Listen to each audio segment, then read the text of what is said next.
Obrigado, Mário. Queria pedir uma salva de palmas aí para os palestrantes, agradecê-los. Achei melhor fazer tudo de uma vez do que individualmente, né? Ô Mário, vamos ver se dá tempo de você depois apresentar. Fico à inteira disposição. Acho que é interessante, é um vídeo de 1 minuto. Tá, vamos fazer uma rodada de perguntas e de repente você Perfeito. fala. Tá. Ok. Bom, gente, tá aberto aqui para perguntas, só para dizer que eu recebi, se eu entendi como usa isso aqui, 2 perguntas. Então, quem tiver mais, eu estou estimulando o pessoal a mandar. Eu queria só fazer uma continha rápida aqui, que eu gosto sempre de ter número na cabeça. Fernando, você falou em 1 milhão de toneladas de açúcar, né? Que você consome hoje. 1 milhão de toneladas de cana. Vamos ver se a gente consegue. Então, você falou... A gente usa 1/3 de uma usina de 3 milhões. 1/3 de uma usina de 3. E você consome quanto de etanol, então, Gustavo? De 300 a 400 mil metros cúbicos.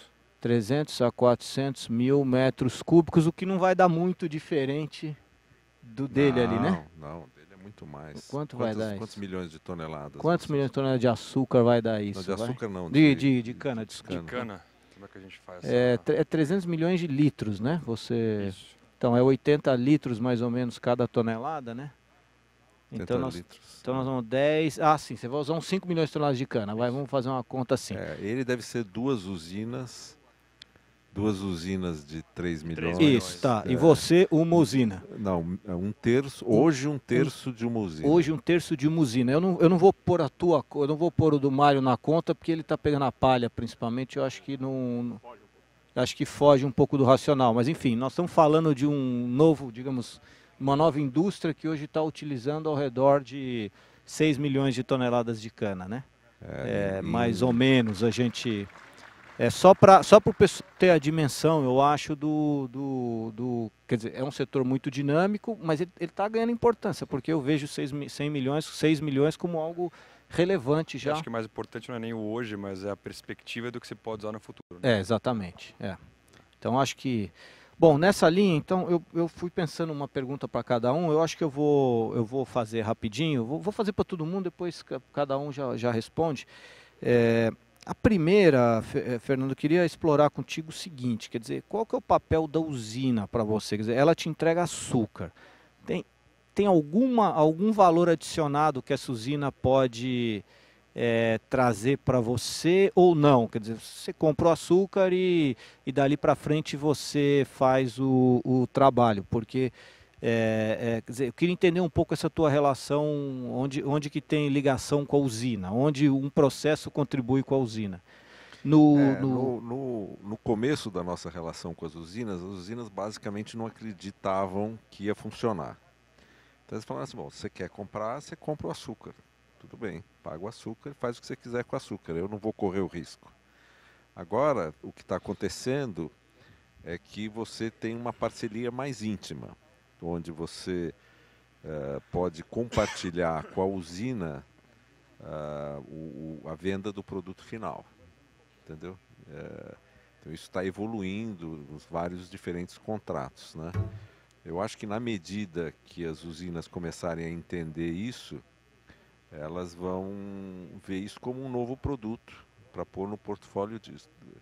E no limite elas vão ter uma licença para produzir, alguma coisa assim, né?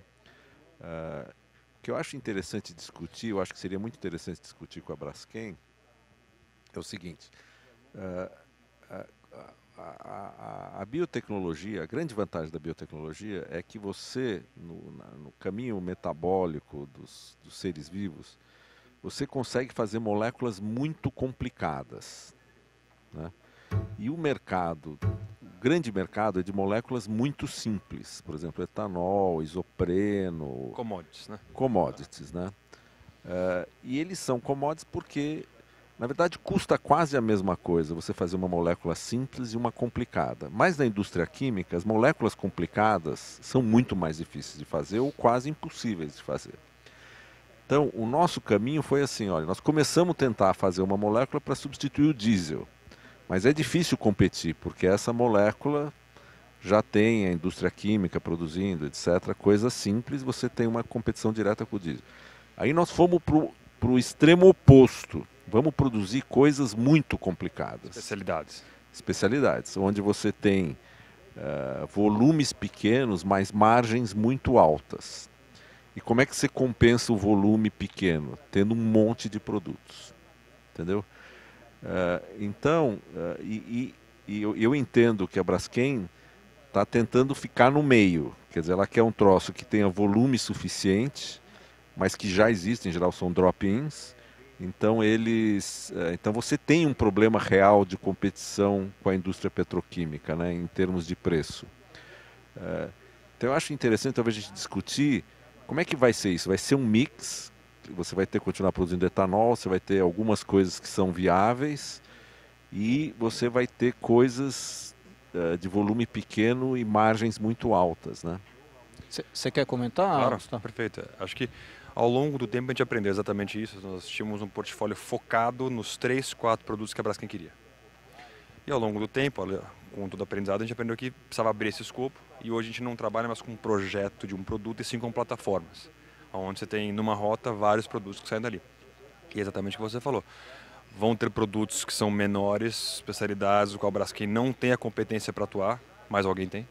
E nessa rota, o nosso foco é encontrar o produto que talvez tenha maior volume, maior escala, que possa se aplicar para a Braskem. Pode ser que ele seja o terceiro ou quarto passo da rota metabólica, então nós vamos avançar ao longo do tempo. A gente já tem hoje projetos que nos dão na casa de uma plataforma, por exemplo, com 7 produtos, sendo que o 7º produto é um produto nosso commodity e você tem desde produtos complexos mais iniciais até avançando na reação metabólica produtos mais simples, né? Então, exatamente o que você falou, é um híbrido entre você ter uma plataforma. No fundo, não foi uma decisão e sim uma conclusão de que é assim que você precisa caminhar. Não dá para ficar na commodity e não dá para essa especialidade. É exatamente o que aconteceu com a gente. A gente achava que ia produzir uma commodity, você tem uma dificuldade enorme de produzir commodities porque você tem uma competição. Mas o que eu acho interessante é tentar pensar, era bom os outros tentarem contribuir um pouco, assim, esses outros produtos você consegue, entre aspas, ganhar muito mais dinheiro por unidade de sacarose. Ele sempre tem problemas de volume, mas você, em vez de você produzir a coisa mais barata que tem o etanol, você vai produzir coisas cada vez mais sofisticadas. Aí a minha pergunta no longo prazo, quanto isso vai tomar da cana-de-açúcar? Por isso que eu queria saber quanto toma hoje, para a gente tentar hoje. pensar um pouco... O que é isso? Isso é um negócio que daqui 10 anos você vai falar assim, olha, tem o seguinte, tem açúcar, etanol e tem um conjunto de outras coisas que usa, sei lá, 1/3 da cana, metade da cana, 20% da cana, né? Porque eu acho que o que vai acontecer é isso, é você ter, da mesma maneira que a indústria petroquímica cada vez produz mais coisas a partir do petróleo, no açúcar é a mesma coisa, está cada vez produzindo mais coisa. E é um mix que vai ficando mais complexo e as usinas vão ir para um lado ou para o outro, né? Mas eu ainda não tenho muito claro, e talvez vocês, como estão nesse setor, tenham mais claro, qual o tamanho, em termos de porcentagem da usina que isso pode tomar, né? Eu acho que hoje a relação com as usinas, aí voltando um pouco ao que você falou, tem crescido muito, não só pelo consumo do etanol de hoje, porque de fato é pequeno, quando você para pensar já no mercado como um todo, mas na perspectiva de consumo não só do etanol, mas as outras matérias-primas que nós acreditamos que da cana a gente vai conseguir extrair. Não temos dúvida que o futuro da química renovável passa pela cana. Então, e como a Braskem crê que a química renovável vai ter uma participação importante, não inteira, mas na química como um todo, nós precisamos de uma indústria forte que conosco invista, conosco pesquisa para desenvolver xilose, entre outras coisas que a gente imagina que dali a gente vai conseguir extrair mais valor do que fazer um polietileno de um etanol. Mas se você falasse assim, vamos fazer todo o polietileno usado no Brasil de etanol, todo, a gente usaria quanto do potencial de cana-de-açúcar do Brasil? Sim. Ou vamos falar, todo o polietileno global. Não dá para produzir o polietileno global. Não tem disponibilidade. No Brasil, vai. No Brasil nós temos hoje, se eu falei 200 mil toneladas, o mercado no Brasil, se eu não me engano, hoje está na casa de 6 milhões de toneladas de polietileno. Nós falamos que são 200 mil, então é multiplicar por 30. por 30 vezes o que eu falei, ou 300? 30. Por 30. Então, imagino que o consumo potencial do Brasil é 30, você falou 6 milhões? 5 milhões de toneladas de cana vezes 30, 150 seria milhões, 1 milhão. Não, aí não tem cana suficiente. Isso para uma resina. Isso para uma resina. E acho que isso não faz sentido, porque muitas aplicações, o apelo, a não ser que... O custo, obviamente, que na paridade de custo a pessoa compra renovável. Isso a gente aprendeu, isso é fato. Claro. Agora, tem aplicações que pode ser bem mais caro, que como o claim do produto é ser renovável, o cara paga mais caro porque o cliente paga. Então você nunca vai ter todo o mercado valorizando isso. Você tem várias aplicações que são bem comoditizadas e, portanto, o brand owner não faz sentido nenhum ele pensar em pagar um centavo a mais. Mas o que a gente vê é que nas aplicações mais ligadas ao usuário final, essa cada vez mais está sendo pressionada a transitar. Então, é um nicho. Porque na verdade o interessante é saber, na medida que as pessoas começarem a usar mais e tiver mais produtos, quer dizer, isso vai tirar o carbono fixado pela cana-de-açúcar, vai deixar de ser queimado nos motores e vai, quer dizer, porque se a margem for maior nesses outros produtos, a tendência ao longo do tempo é as usinas falar, não vou vender etanol, eu vou vender para vocês fazerem não sei o quê, quer dizer, será que a cana-de-açúcar daqui, sei lá, 20 anos, não sei quantos anos, ela vai ser usada para fazer produtos nobres, em vez de, sei lá, açúcar para comer e produtos nobres, e aí o etanol como combustível deixa de ser interessante.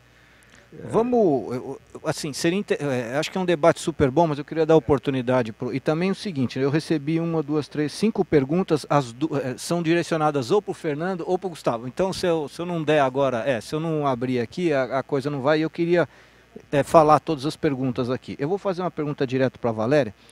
Valéria, é o seguinte, você não falou um número assim de pegada de carbono, talvez você pudesse dar uma dica para a gente do que significa. Eu queria entender um pouco a preocupação de vocês como Tetra Pak, assim. É a Nestlé que quer que você faça ou foi você que foi lá na Nestlé?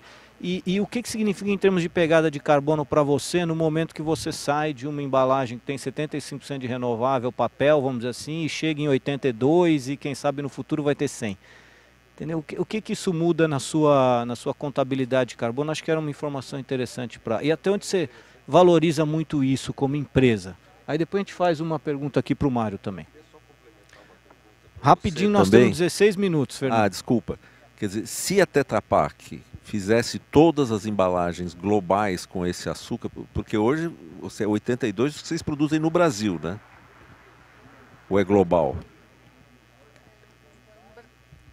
Isso eu entendi, 75 já é papel, que você já Sim. considera renovável. Até o 82 é o polietileno. O diferencial do polietileno, Isso. exatamente. Tá. O Brasil é o líder. Vamos deixar ela falar. Vamos por partes, então. O Brasil, primeiro, até respondendo por último a sua pergunta, o Brasil é líder, foi o pioneiro, até por conta da parceria com a Braskem no lançamento dessas embalagens.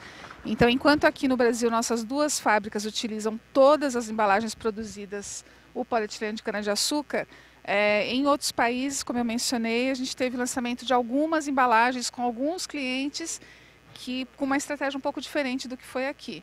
Então, o grande volume é esse que eu mostrei aqui do Brasil. Lógico que globalmente a intenção é aumentar isso e expandir. Aí tem uma questão também de mercado e de demanda. Aí, voltando para a sua pergunta, quem que foram os clientes ou alguém pediu para a gente fazer isso? Não, isso a Tetra Pak já vem trabalhando nas questões ambientais há mais de 25 anos. Sempre fez parte da nossa estratégia melhorar ou reduzir o nosso impacto para o meio ambiente na cadeia toda. E lógico, ter uma embalagem sustentável contribui para isso. Então o nosso desenvolvimento ele começou muito antes com papel, até inclusive buscando certificações e tudo mais. E quando a Braskem nos ofereceu essa possibilidade, casou perfeitamente com o que a gente queria como inovação, como passo futuro. Lógico que isso também casa com as demandas dos clientes, porque as multinacionais, principalmente, como eu citei ali num dos slides, Coca-Cola, Nestlé, elas têm isso nas suas estratégias. Então acabou dando certo, mas não foi eu diria que nós somos proativos em buscar essas alternativas, que é a forma como nós trabalhamos com as questões ambientais. Buscar coisas que as pesquisas mostram essa tendência. Se o consumidor hoje ele ainda não entende o que é, a curva ela é crescente e ele vai saber lá no futuro o que é um material renovável ou reciclável, enfim, todos esses conceitos que a gente vem promovendo. Em relação às emissões, nós temos metas globais. Vou dar um exemplo. Nosso objetivo é até 2020 reduzir na metade as emissões comparativas a 2010 na nossa cadeia. Vou falar de cadeia como um todo. E nós já, no ano passado, já atingimos esse valor antes de 2020. Muito, não só por conta da introdução do polietileno verde nas embalagens aqui no Brasil, que deu um pedacinho dessa contribuição, mas por eficiência energética nas fábricas, pelo uso de energia renovável nas fábricas. Nós temos uma meta de até 2030 que todas as fábricas no mundo utilizem só fontes renováveis de energia. Aqui no Brasil isso já é uma realidade. Então tem uma série de compromissos para contribuir para essa redução das emissões na cadeia. E o polietileno verde ele acabou contribuindo fortemente para isso, e expandir isso não só para o Brasil, mas para outros mercados, claro que contribui. Uma informação, apesar de ser mais forte aqui no Brasil, o Brasil é o segundo mercado mundial da Tetra Pak em volume. Então a gente só perde para a China. Então, mesmo sendo só no Brasil, esse só no Brasil é bem significativo, não é pouca coisa. Legal. Eu vou fazer só rapidinho. Como é que você divide com a Nestlé esse negócio do carbono? Porque a Nestlé também quer usar, né? O fato da embalagem dela ter... Como é que você divide isso aí? Então, ou com a Braskem, vamos fazer uma pergunta que é... Então, vamos lá. A questão, como que nós utilizamos esse dado? Nós utilizamos o dado da Braskem. Então, a Braskem, antes do lançamento, antes da gente começar, foi falado sobre estudo de análise de ciclo de vida. Tá. Então, a gente não faz nada, você tem que olhar a fronteira toda, todas as etapas. Então, a Braskem fez esse estudo de análise de ciclo de vida para entender o impacto do uso dessa nova tecnologia, e a gente utiliza esses dados. Para cada embalagem da Tetra Pak tem um cálculo diferente. Então, quando você perguntou qual que é a redução da emissão na embalagem específica, eu não consigo te dar esse número de cabeça, porque se for uma embalagem com tampa é uma, se for uma embalagem mais pesada é outra, as camadas na embalagem têm pesos diferentes. Mas se quiser, em linha geral, é o seguinte: se você tem essa garrafinha, ela é toda feita de polietileno verde, ela pesa 1 kg, se você usa ela de polietileno fóssil, de 1 kg, você está então emitindo equivalente a 2 kg de CO2 na atmosfera para produzir essa garrafinha. Na hora que você troca isso para polietileno verde, você está capturando quase 3 toneladas. Então, mudar de um para o outro é capturar 5 toneladas equivalentes de tonelada de plástico, CO2. Tá? E aí isso, quando vai para a nossa caixinha, tem que fazer esse cálculo dentro da composição do plástico que vai na caixinha, porque não é 100% de plástico, né? Legal. Eu vou fazer uma pergunta para o Mário, depois vou repassar as perguntas aqui, porque senão a plateia vai dizer que só eu falo. Vamos lá. Mário, eu queria entender um pouco a colheita, porque a questão da palha é um debate, né, grande, inclusive para você queimar a palha, tudo isso, assim, entender um pouco qual é a inovação que você está fazendo na colheita, porque eu entendo que você precisa de uma palha, digamos, melhor do que seria a palha se você fosse queimá-la, vai? Bom, André, é o seguinte, essa palha não pode chegar quebrada, ela não pode chegar com o que a gente chama de sujeira, ela não pode chegar com muita terra, porque senão eu acabo comprando tudo, menos a matéria-prima, que é a palha da cana. Inicialmente nós fizemos uma parceria com uma cooperativa, que credenciou e treinou 10 produtores de cana para nos auxiliarem nesse processo. Esse processo ele é manual, ele acaba envolvendo também alguma mecanização, porém ele é um processo simples de se fazer. Nós temos estoque até para o início do ano que vem. Então nós nos demos um tempo de pelo menos 6 meses para desenvolver uma nova forma de colheita, e isso ainda está em estudo. A gente tem feito também em parceria com a Universidade de Viçosa, em parceria com mais 2 empresas lá do interior do estado de São Paulo. Nós estamos estudando e procurando construir uma forma que também seja inovadora de colheita dessa palha no campo. Lembrando que a gente não pega da cana em pé, só aquilo que sobra e respeitando sempre o número suficiente mínimo para recomposição dos nutrientes da terra. Então, até o final desse ano, a gente deve desenvolver uma maneira própria, obviamente parcerizada com empresas e com a universidade, mas uma maneira nossa também de recolher essa palha com todo cuidado para que a gente possa ter ela a mais limpa possível para adentrar o nosso processo, já adiantando aí aquilo que a gente precisa em termos de limpeza, de umidade. Essa é uma outra questão também.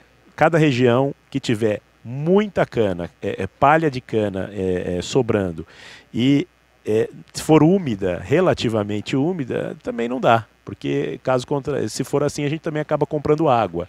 Mas se a gente tiver a combinação de uma região específica que seja uma região de intenso calor e que tenha cana, essa combinação para nós é perfeita. Fugindo um pouco aqui da sua pergunta, mas a título de geografia do nosso negócio. Interessante. Bom, vou fazer as perguntas aqui rapidamente. Eu só não estou conseguindo entender como é que eu olho elas todas. Eu estou olhando só o cabeça. Não, eu clico em cima, mas não vai. Ela abre um. Bom, vamos. Eu vou fazer aqui pela ordem aqui. O Leandro da Sada Bioenergia pergunta para o Fernando. Vou fazer todos os do Fernando, depois todos os do Gustavo. Que tipos de produtos a Emerys já testou e conseguiu êxito? Tem um resto de perguntas que eu não estou conseguindo ver aqui. Outro para a Emerys, a Giovana de Araújo, acho que é Coca-Cola, está escrito Coca, o resto deve ser cola. A Emerys está estudando algum adoçante natural a partir de cana. Depois as outras três são para o Gustavo. Fernando, se você puder falar essas duas rapidamente, fala rapidinho que a gente só tem... Tá?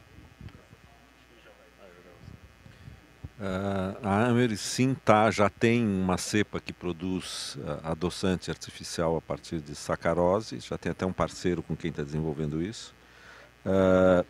E no caso das moléculas, tem vários exemplos, por exemplo, patchouli, que é um perfume, tem esse dímero de farneseno, que é o esqualeno, que também já vende muito. Tem um aditivo para produção de pneus, que é uma molécula derivada também. Eu não tenho certeza absoluta, mas eu acho que já vendendo e chegando no consumidor final, tem 4 ou 5 produtos. E depois tem outros 20 que as cepas estão prontas e estão fazendo o scale up. Eu acho que é mais ou menos esse o número.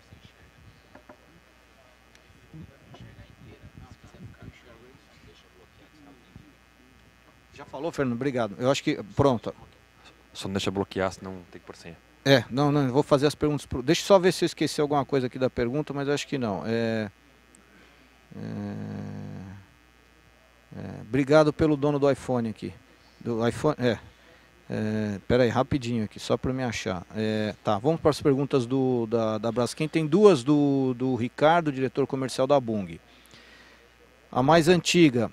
Como está a demanda para os atuais produtos verdes da Braskem? Crescentes, quão dependente do preço do petróleo é essa demanda? Segunda pergunta da mesma pessoa, do Ricardo. Olhando aquele mapa de produtos químicos exibidos, qual será a próxima geração de produtos verdes? Aí tem uma pergunta aqui, Ventura, gerente industrial da Santa Adélia. O caminho atual dos novos produtos é o desenvolvimento com biotecnologia? São essas três, Gustavo. Ok, eu acho que eu lembro das três, senão você me ajuda aqui. Senão isso, eu fico A primeira era como é que está a demanda do nosso produto. Como eu comentei, ela é crescente. E aí eu poderia dividir ela em dois capítulos. Aquele que é vinculado ao preço do petróleo e aquele que é inerente às características do produto. Como a Valéria estava comentando, a gente tem 3 tipos de cliente. Aquele que proativamente resolve usar por valores internos, por uma demanda própria. Então, independente do cliente dele, ele faz isso. E aí ele é um pouco menos sensível a preço. Você tem um segundo grupo que é o cliente dele, demanda dele, então ele não tem opção, ele tem que comprar. E tem uma terceira situação que são governos. incentivo, mandato, etc. Então, em outros países isso é muito comum, em alguns tipos de aplicação os produtores têm que mudar.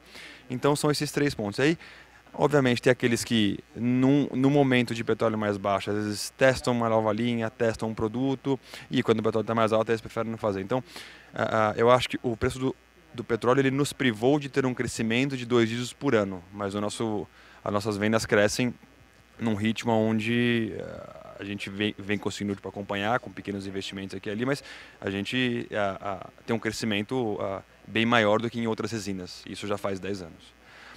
A segunda pergunta, ela se referia a... A segunda é quais não, desculpa. Isso, qual a próxima geração de produtos verdes? Esse você já falou, né? Não, é que acho que a segunda é a questão da biotecnologia. Ah, sim, são 3, né? Aí tem a da biotecnologia. Qual, no caminho atual dos novos produtos, é o desenvolvimento com biotecnologia? Eu diria que hoje 75% dos esforços nossos nos novos produtos são através da biotecnologia. Fazendo em casa ou com parceria fora. Então, nós entendemos que é nessa rota que nós vamos conseguir encontrar uma coisa mais inteligente para o mercado que nós vivemos hoje do que por outras rotas. Então, na nossa visão, a biotecnologia tem um papel essencial. Hoje 3/4 das iniciativas estão nisso, e a gente pode imaginar que isso possa crescer. E até porque todo o custo associado a esse tipo de pesquisa vem sofrendo, né, mudanças drásticas e eu já comentei isso, mas com esse preço de petróleo nesse nível, os projetos que param de pé são extremamente robustos. Então, obviamente que fica mais difícil você aprovar projetos, mas aqueles que sobram, aqueles que ficam, são projetos que a gente vem investindo muito ao longo do tempo. A nova geração de produtos que a Braskem está se preparando para lançar, ela abriu muito o espectro, né, assim, de relação. Antes nós tínhamos o polietileno verde, chegamos a anunciar o polipropileno verde em 2008, e que por desafios tecnológicos nós paramos esse projeto, que deve voltar muito em breve. Aí eu estou falando de uma resina como o polietileno verde, um drop-in que tem os mesmos desafios produtivos que o etanol, os mesmos desafios de custo, mas os novos estão muito mais ligados a químicos que no final da linha vão ser aplicados em muitas embalagens. Então a rota do PET, ela tem, não o PET em si, mas a rota do PET tem sido um objetivo muito forte nosso de estudo. Químicos que nós já olhamos no passado e foram públicos, como o butadieno, o isopreno, são químicos que a gente vê que sim dependiam muito do preço do petróleo. Agora com esse preço do petróleo são muito desafiados, muito difíceis de avançar. Mas eu diria que são os químicos prévios a resinas que a Braskem não produz. Então, hoje a Braskem está em polietileno, polipropileno e PVC. Nós estamos avançando um pouco na cadeia e conhecendo novos químicos que vão ajudar nesses outros tipos de embalagem, nos quais os plásticos da Braskem hoje não contribuem. Vou fazer uma última pergunta para a Valéria. Valéria, o que você espera com aquela campanha lá de Tô de Olho? Você espera falar da cana? Você espera falar do... assim, além, claro, da Tetra Pak em si, que outras mensagens assim você quer passar? Além do fato da Tetra Pak estar fazendo todo esse investimento, mas também um pouco dessa coisa do Brasil, da cana. Você está esperando ter um pouco essa mensagem assim mais ampla? Que as pessoas entendam isso? A intenção da campanha é esclarecer sobre renovabilidade. Seja a questão do papel, o que é um papel certificado FSC, o que é um polietileno de cana-de-açúcar, quais são os desafios. Por exemplo, a gente tem um trabalho forte com a Braskem em trabalhar a cadeia da cana-de-açúcar, que é algo, para nós, não é suficiente comprar esse polietileno de cana-de-açúcar sem olhar para trás. Como que isso está sendo tratado do ponto de vista social, ambiental, econômico, enfim, desde o pequeno produtor, que hoje é um dos trabalhos que a gente vem fazendo em conjunto. Então, entender tudo isso e passar isso para o consumidor. Quando ele compra um produto que diz que, seja no rótulo ou de alguma forma, que está sendo vendido o conceito de que é um produto de fonte renovável, qual que é o benefício dele para a vida dessa pessoa? Então, essa campanha tenta esclarecer o que é renovabilidade.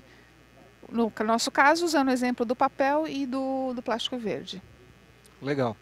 Ô Mário, você quer mostrar o teu? Porque não acabaram os outros, de repente mostrar teu vídeo aí, que você disse que é um minutinho. Pode ser, é uma reportagem da TV Record, que foi mês passado até a nossa fábrica. Se tiver no jeito e a gente puder exibir, eu acho que é útil. E aí a gente encerra o painel com o teu vídeo. Perfeito.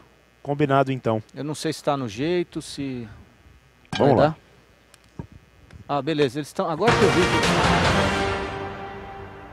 Uma fábrica do interior de São Paulo deu um novo destino à palha da cana-de-açúcar, que até então facilitava a proliferação de pragas. Agora, a palha da cana está sendo usada para produzir celulose. Essas toneladas de palha seca, por muito tempo, só ocupavam espaço nas lavouras de cana-de-açúcar. Mas agora vão ter um novo destino, a indústria do papel. Em Lençóis Paulista, no interior de São Paulo, uma empresa transforma a palha em pasta de celulose. É a primeira no mundo a desenvolver o processo. A palha da cana até então, ela representava proliferação de pragas, mosca do estábulo, cigarrinha e até mesmo riscos à saúde humana. O investimento de 25 milhões de reais também é 100% sustentável. Não há caldeiras ou processos químicos que poluam o meio ambiente.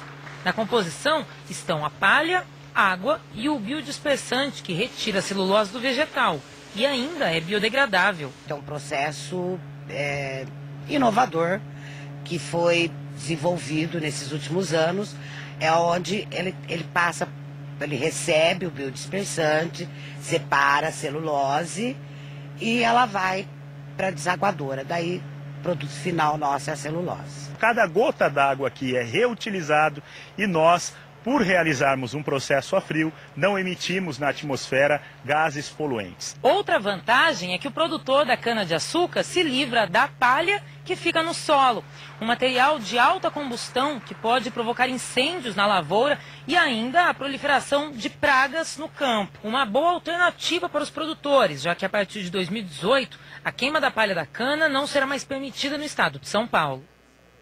Apareceu ali que eu sou dono da empresa. Talvez seja uma profecia, viu, André? Pode ser. Mas não cheguei nesse nível ainda. Obrigado, gente. Uma salva de palmas para os palestrantes. Obrigado.